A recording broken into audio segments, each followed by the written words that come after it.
Is there anything that's getting in your way from just lawlessly going into our communities and detaining American citizens, terrorizing women as masked bandits who are not identified, run through the streets, chase people through fields, go into car washes, go to Home Depot parking lots?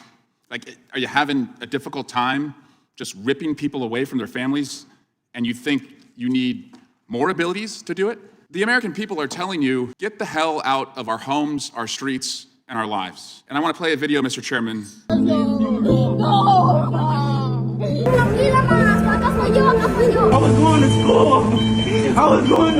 They do not have a warrant. They forcefully... I love you, let me go! You're gonna what?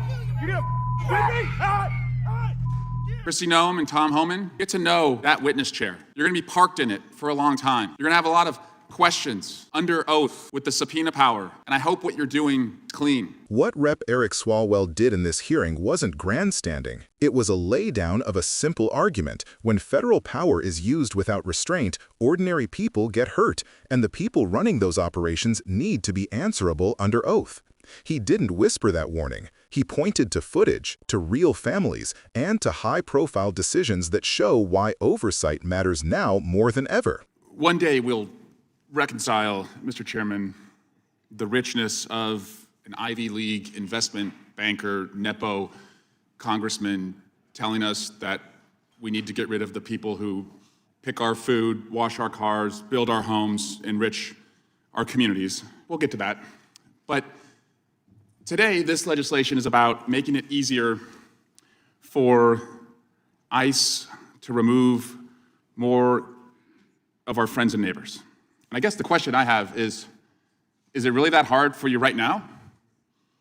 Is there anything that's getting in your way from just lawlessly going into our communities and detaining American citizens, terrorizing women as masked bandits who are not identified, run through the streets, chase people through fields, go into car washes, go to Home Depot parking lots?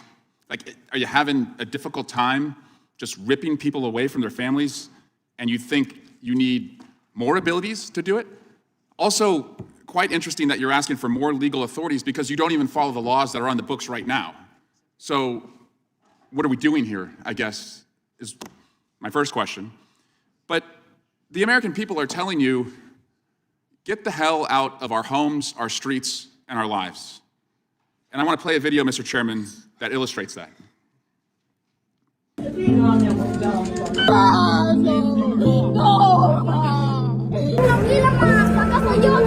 was going to school.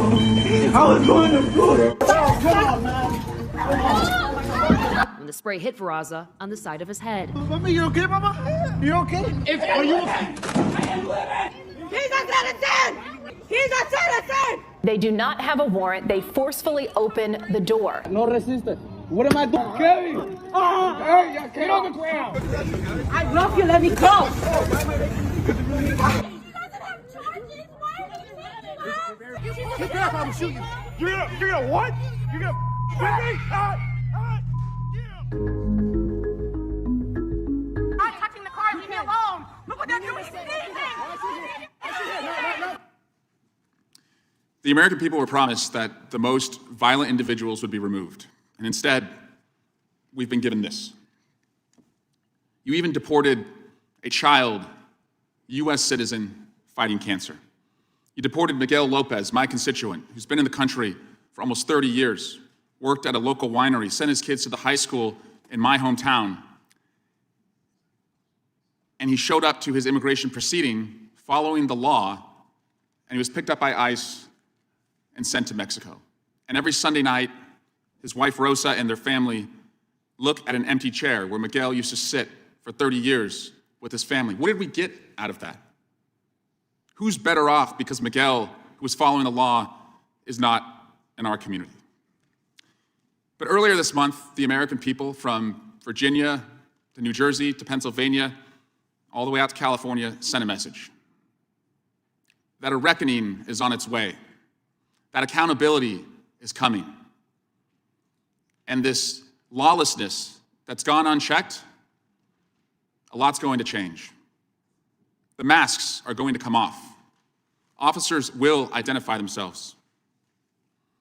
And Kristi Noem and Tom Homan, you should familiarize yourself with the four corners of this room.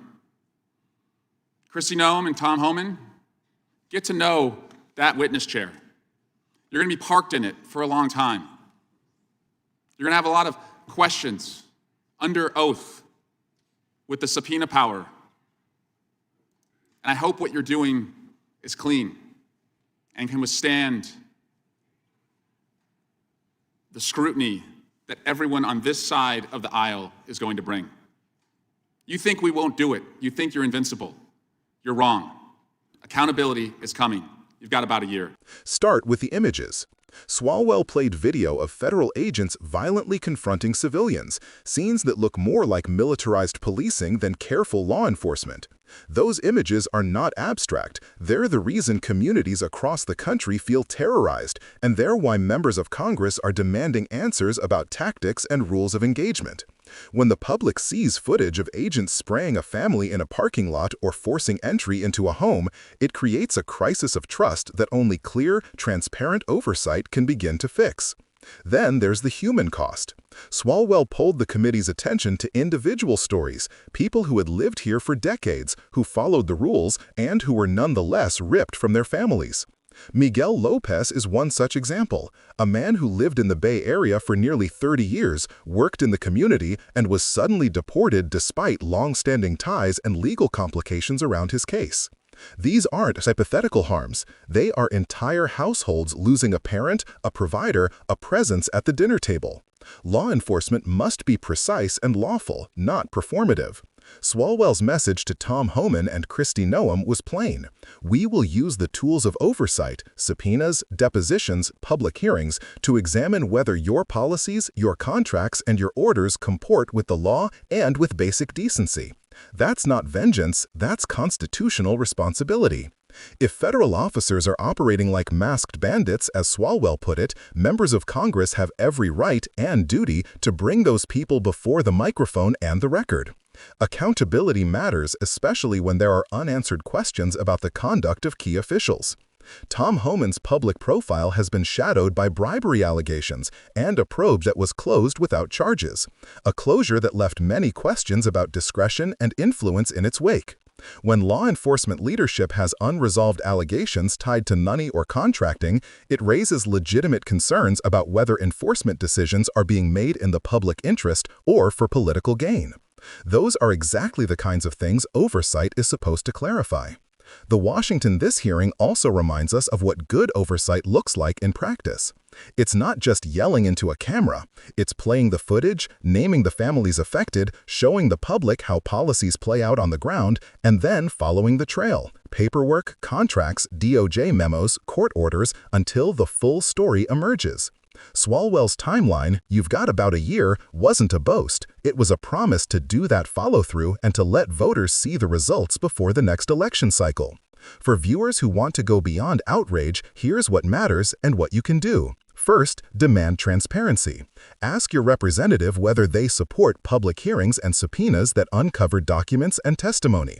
Second, follow primary sources. Watch the full hearing footage, read the DOJ statements about closed probes, and check local reporting on families like Miguel Lopez for the facts beyond the viral clips.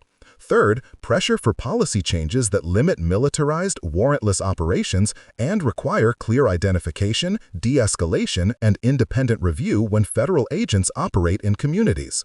The law should protect communities, not terrify them. Swalwell's closing line, that officials who think they're invincible are wrong, is a civic principle, not a threat. In a democracy, no one is above scrutiny. If you believe in accountable government, keep these moments in mind. Share the verified facts, call your lawmakers, and make sure oversight isn't a promise but a practice. The next chapter will be written in documents and sworn testimony, and the public deserves to read it.